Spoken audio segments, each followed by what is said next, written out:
जय हिंद, जय भारत। दोस्तों, आप देख रहे हैं हमारा स्पेशल प्रोग्राम जनता बोल पोल खोल। तो इस प्रोग्राम में हम वो चीज़ बताते हैं जो कोई चैनल आपको नहीं बताता।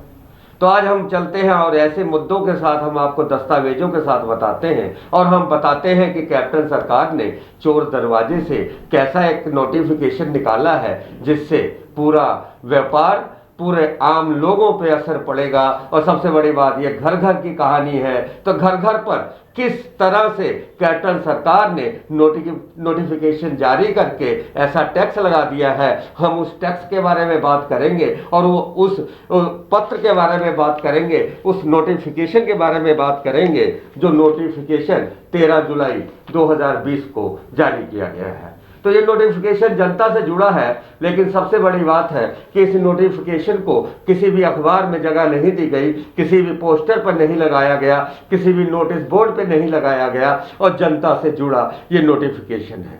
तो सरकारें के जो विभाग हैं, क्या वो ऐसे नोटिफिकेशन को जनता तक लाना नहीं चाहती? अगर सरकार इतना महत्वपूर्ण नोटिफिकेशन जारी करती है तो सरकारों के जो बयान छपते हैं अखबारों में, तो क्या ये नोटिफिकेशन अखबारों में जगह नहीं पा सकता? भले ही अखबार इसे खबर की सुर्खियां ना बनाए, लेकिन अगर एडवर्टाइजमेंट ही लगा दें तो सरकार कोई भी नोटिफिकेशन हो तो उसकी एडवर्टाइजमेंट क्यों नहीं देती, जबकि अपनी पार्टी के लिए या किसी का भी जन्मदिन मनाने के लिए वो पूरा पूरा पेज अखबारों को विज्ञापन देती है? तो क्यों? सवाल, जो जनता से जुड़ी बातें हैं वो हम अखबारों में नहीं छापते, ना वो खबर की शक्ल में होती है और ना ही वो विज्ञापन की शक्ल में। तो साजिशें किसकी और इन साजिशों में आखिर सरकार का क्या फायदा होगा, इसके लिए हम आज बात करते हैं आरटी एक्टिविस्ट विशाल जोशी से। तो बहुत स्वागत है आपका लाइव भारत में। ये जो नोटिफिकेशन आया है, हमारे दर्शकों को बता दें ये नोटिफिकेशन है क्या, और कोई भी अखबार चैनल ऐसा नहीं नोटिफिकेशन दिखाता, लेकिन लाइव भारत दिखाता है। तो पूरी नोटिफिकेशन की आप इसके पोस्टमार्टम कर दीजिए कि जनता के फायदे में है, जनता के नुकसान में है, क्या क्या बातें हैं। भाषा आप पर निर्भर है और आप अपने बिल्कुल हमारी जनता को आप समझा दें जी। सबसे पहले तो मैं लाइव भारत के प्रोग्राम जनता बोल पोल खोल में का बहुत धन्यवादी हूँ, जो उन्होंने इस टॉपिक को जनता आपकी अदालत में, जनता की अदालत में सामने लाए। इसके बारे में मैं बताना चाहता हूँ आप सभी को कि ये जो नोटिफिकेशन है, ये नोटिफिकेशन नंबर 28 13/7/2020 अभी कुछ दिन पहले ही पंजाब सरकार के लोकल गवर्नमेंट डिपार्टमेंट द्वारा जारी किया गया है, जिसमें कि उन्होंने साफ तौर पर लिखा है कि अब पंजाब के जितने भी अदारे हैं, जैसे कि सिनेमा, पेट्रोल पंप, गोदाम, बड़ी बिल्डिंग्स, रिहायशी कॉलोनीज, 3 स्टार होटल या उससे ज़्यादा मॉल्स, मैरिज पैलेस, हॉस्पिटल, इन सभी को 20,000 रुपया जो है सालाना पे करना पड़ेगा फायर एनओसी लेने के लिए, जो कि बहुत ज़रूरी है। फायर एनओसी जो कि हर साल इनको, अच्छा, ये पहले जरूरी नहीं था? ये पहले जरूरी था, लेकिन उसके लिए कोई डेट डिसाइड नहीं था। तो उसकी आड़ में जो है अधिकारी अपनी जेबें भरते थे, या कैसे भी कह लो भी एक करप्शन का ये सिस्टम था। लेकिन अब करप्शन जो है, अब पहले कोई फीस का इसका मॉड्यूल तय नहीं था, तो अब उसका एक फीस का जो रेट तय कर दिया गया सरकार की तरफ से, भी 20,000 रुपया सभी को लगेगा ही लगेगा। तो ये जनता के हित में है या नहीं? नहीं, जनता के हित में बिल्कुल नहीं है। अगर सरकार चाहती है कि फायर सेफ्टी, देखो ये जितनी भी इमारतें हैं, जैसे सिनेमा है, पेट्रोल पंप है, जहाँ पर पब्लिक की एक्टिविटी होती है, तो पब्लिक की एक्टिविटी होने के कारण हम वहाँ से फीस, अगर सरकार चाहती है कि वहाँ पर फायर सेफ्टी जो इंस्ट्रूमेंट है वो लगे होने चाहिए, तो वो उसके लिए फीस कोई जरूरी नहीं है। फीस क्या है? फीस के एक सर्विस हम जनता को फ्री नहीं दे सकते कि अगर फायर सेफ्टी वहाँ पर कंपलसरी है तो जरूरी नहीं है उसे फीस लेकर ही उसे वहाँ पर लागू किया जाए। जहाँ पे आप ये कहना चाहते हैं जहाँ पे जनता जनार्दन पहुँचती है उन जगहों पे कम से कम सरकार फीस ना ले, जहाँ पर पब्लिक प्लेस।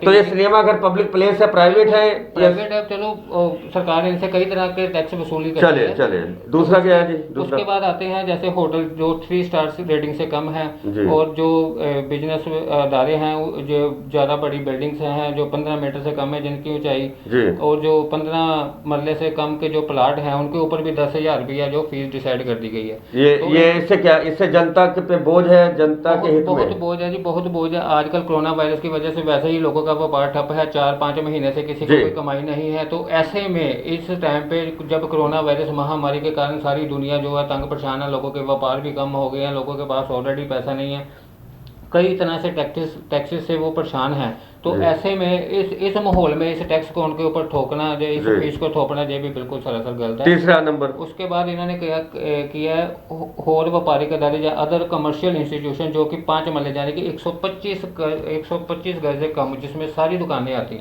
जी। हैं, एवरी शॉप्स, इट जी। मीन्स भी जो भी है जिस जी। दुकान की जो 125 गज के कम के जो भी दुकान जो भी कमर्शियल एक्टिविटी हो रही जी। है उसके लिए 5,000 रुपया सालाना फीस रख दी गई है। जी। तो पहले ये वो 5,000 ये जनता पे बोझ, बिल्कुल बोझ है। किसी की दुकान छोटी सी, कोई चाय की दुकान चलाता है या कोई वो अगर कोई छोटी सी दुकान चलाता है जिसमें उसका डेली इनकम जो है 100-200 रुपया है, तो ऐसे में वो 5,000 रुपया सालाना की फीस, अगर वो 5,000 रुपया पहले सालाना फीस भरेगा तो उसके बाद नॉर्म्स पे भी खड़ा उतरेगा, अपने इंस्ट्रूमेंट भी लगाएगा अंदर, फायर सेफ्टी के लिए सभी कुछ लगाएगा, उसको इंस्टॉल करना पड़ेगा, फिर ही उसको ये फीस भर के वो जाएगा। तो ऐसे में इनको तो बिल्कुल ही इसमें इन्वॉल्व नहीं होना जी। चाहिए। जी, अगला बताइए, छठा उसके नंबर। बाद प्राइवेट स्कूल और कॉलेजेस जिनमें विद्यार्थियों की संख्या 150 से ज़्यादा है, उनके लिए 10,000 रुपया साल का कर दिया गया। ये स्कूलों पे भी भार। बिल्कुल, स्कूलों पे भी स्कूल वैसे ही दुखी हैं कि वो कह रहे हैं पेरेंट्स की हमको फीस नहीं आ रही या जी, हमको जी। पैसे नहीं आ रहे, तो ऐसे में अब उनको भी ये 10,000 रुपया जो हर प्राइवेट स्कूल को ये भरना पड़ेगा। जी। उसके बाद जो प्राइवेट स्कूल है जिनके विद्यार्थियों की संख्या 150 से कम है, जैसे कि छोटे स्कूल होते हैं, प्ले पेन हम जिनको बोलते हैं, जी, जी। छोटे छोटे बच्चे हैं, उनसे बड़े चार्जेस भी बड़े मिनिमम लिए जाते हैं। जी। तो ऐसे में उनसे भी ये 5,000 की वसूली की बात की जा रही है। 5,000 रुपये लिए 5,000 रुपया हर साल लेना है। जी। उसके बाद आता है जी। सर्कस मेले, जैसे त्योहार जैसे हर रीजन के त्योहार होते हैं, वो हर कोई मंदिर वाले या मस्जिद वाले गुरुद्वारे सभी मनाते हैं, अपने जी। फेस्टिवल मनाते हैं, छोटे छोटे स्टॉल लगते जी, हैं। तो जी। हर एक को अपने हिसाब से जो है इनसे एनओसी लेनी पड़ेगी, तो हर एक की फीस 10,000 रुपया होगी। मतलब धार्मिक जो यहाँ पे कार्यक्रम होंगे, उनके चाहे लिए- चाहे सावन के झूले लगे, चाहे किसी का धर्म हो, बिल्कुल, बिल्कुल। अगर मेला लगता है कुछ और वो धर्म से जुड़ा है, उस पर भी टैक्स है। बिल्कुल, एवरी प्रोग्राम, किसी भी तरह का कोई भी प्रोग्राम अगर कारपोरेशन की हद के अंदर कराया जाएगा ओके। तो उसके लिए 10,000 जगराता, महामाई का जगराता भी, सभी कवर होंगे। महामाई का जगराता हो या कुछ भी हो, चाहे छोटा प्रोग्राम चाहे बड़ा, ओके। इसके लिए 10,000 रुपया पहले आपको नगर निगम को देना पड़ेगा। तो मतलब भगवान का नाम लेने पर भी टैक्स, 10,000 रुपया टैक्स। भगवान का नाम लेने पर टैक्स, बिल्कुल बिल्कुल, भगवान का नाम लेने पर भगवान का नाम लेने पे टैक्स है। तो ये आपको हम बता दें, कैप्टन सरकार ने 10 ऐसे फार्मूले इजाद किए हैं। फार्मूले इजाद करने का मेरा मकसद ये है कि उन्होंने एक नोटिफिकेशन जारी किया है और वो ये नोटिफिकेशन कागजों में दबके रह गया, लेकिन लाइव भारत लेके आता है जनता बोल पोल खोल में। और हम आपको बता दें कि अभी तक हमारे पास अभी 10 पूरे नहीं हुए जी। आगे बताइए कौन से रह उसके गए। बाद है सर ये fire call and attendance report. अगर हमारे नियर डियर किसी भी कोई इमारत में आग लग जाती है तो उसकी अगर हमने रिपोर्ट लेनी है, अगर फायर ब्रिगेड वहाँ पर आती है, आग बुझाए चाहे ना बुझाए, लेकिन उसके लिए अगर हमने रिपोर्ट हासिल करनी है तो नुकसान अगर 10 लाख से ज़्यादा का हुआ है तो 5,000 रुपया पहले इनको फीस देनी पड़ेगी। किनको? नगर निगम को। नगर निगम को फीस क्यों दें? बिल्कुल, वो कहते भी हमारी फायर ब्रिगेड तो वहाँ पर आई, आपने कॉल करी, हम आए, जब ये सर्विस है इसके आपको चार्जेस लगे। मतलब आग बुझाने के, आपके घर में आग लग जाए, किसी के घर में आग लग जाए तो सरकार आग बुझाने के पैसे लेगी? 5,000 रुपया उसकी रिपोर्ट आपको देने के लिए रिपोर्ट 5,000 देने में, रुपया रिपोर्ट जब यानी कि जब अगर आप कोई जब आग लगती है और उसकी रिपोर्ट तभी मांगी जाती है जब क्लेम लेना हो। क्लेम लेने के लिए हर कोई, आजकल तो आप समझते हैं कि बीमा का जमाना है, तो कहीं ना कहीं ये भी जनता पे बोझ। बिल्कुल बिल्कुल बोझ है। चलिए, ये भी जनता में बोझ। तो अभी तक जितने आपने दिखाए नोटिफिकेशन, कितने आपने अभी तक हमें बताए? 7 हो गए। 7 हो गए। तो 7 में अभी तक जो है जनता में बोझ।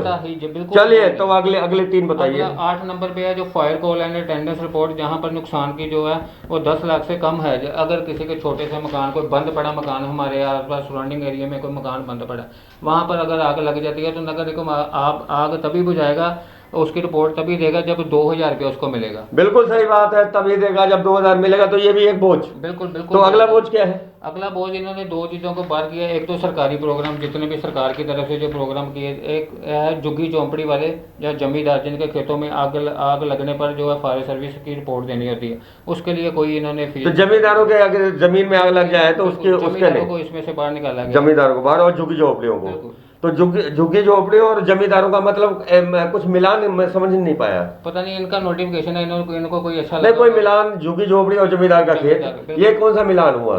उनको पता है इनकी क्वांटिटी। अगर जमींदारों की बात करें, जमींदारों को तो पहले ही उनकी फसल बीमा हो रखा होता है, तो ऐसे में उनको तो रिपोर्ट की जरूरत ही नहीं, वो तो सरकार। चलिए, अगला बताइए। अगला ये भी चलो, हम इसको 50-50 मान लें या ना माने? बिल्कुल 50-50। 50-50। आगे अगला बताइए।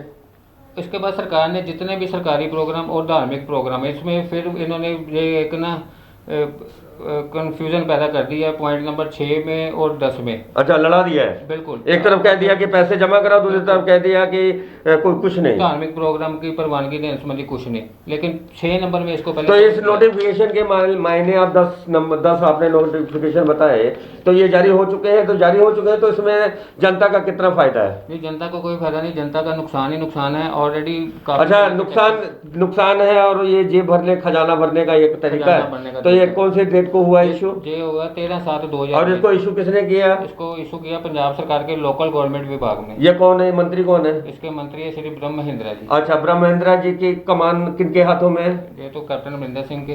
कैप्टन अमरिंदर सिंह। तो ये कैप्टन अमरिंदर सिंह की मंजूरी है? बिल्कुल बिल्कुल। ये जो हमारे पास कागज है, ये जो नोटिफिकेशन कैप्टन अमरिंदर सिंह की मजबूरी के बाद निकाय मंत्रालय ने ये निकाला है। बिल्कुल। तो ये जनता के हित में नहीं है? बिल्कुल नहीं, जनता के हित में। तो ये बड़ा खुलासा लाइव भारत पर है, और हमने नोटिफिकेशन की आपको कॉपी बताई। विस्तार से जानकारी थी। मेरे साथ है आरटीआई एक्टिविस्ट विशाल जोशी जी, और हमने एक एक करके सभी इस पर विशाल चर्चा की। विशाल जी बताइए कि कुछ इसमें कमी रह गई है? कुछ नहीं, कमी तो सारी कमी है। अगर हम ये चाहते हैं कि हम पब्लिक को एक फायर सर्विस जो है, फायर सर्विस एक कंपल्सरी है कि हर एक को, चलो कोई भी अपने घर में आग कहीं भी किसी भी समय कोई भी लग सकती है, लेकिन उसके लिए, उसको बुझाने के लिए पहले तो एनओसी जो जरूरी मैंडेटरी कर दी गई है 1 साल के लिए। इसको फीस जो 1 साल के लिए है, 1 साल के बाद इसको फिर से रिन्यू कराना पड़ेगा। तो ऐसे में अच्छा, ये बताइए सीधी बात, इस मामले में कहीं ना कहीं दुकानदारी भी चलेगी? दुकानदारी ही चलेगी सर। दुकानदारी चलेगी? कौन सी दुकानदारी? ये दुकानदारी ऐसी होगी कि पहले जो है, जो आदमी ये एनओसी लेने के लिए आएगा, उसके तरह तरह के दस्तावेजों की मांग की जाएगी। और उसके बाद उसकी मांग जब पूरी नहीं होगी तो फिर उसको अंडर टेबल जो भी आज तक जो भी इनका रूल चलता है, उसे तंग परेशान किया जाएगा उस अदारे को। अगर वो एनओसी नहीं लेता उसे तभी तंग किया जाएगा। अगर वो एनओसी लेने के लिए आता है तो उसके कागज पूरे करने के लिए, उसके दस्तावेज पूरे करने के लिए। चलिए, बहुत विस्तार से आरटीआई एक्टिविस्ट विशाल जोशी ने हमें बताया, लाइव भारत के कैमरे में बताया। तो ये लाइव भारत का स्पेशल प्रोग्राम था जनता बोल पोल खोल। तो हम ऐसे ही नोटिफिकेशन और ऐसे ही बुलंद आवाज़ को हम बुलंद सच के साथ दिखाएंगे, और सच हम वही दिखाएंगे और दस्तावेजों के साथ दिखाएंगे। तो ये थी स्पेशल रिपोर्ट मनोज भगत के साथ सफर शुक्ला की, और हमारे गेस्ट थे आरटीआई एक्टिविस्ट विशाल जोशी जी। आपका बहुत बहुत धन्यवाद। तो इसी के साथ ही हमें दीजिए विदा। जय हिंद, जय भारत।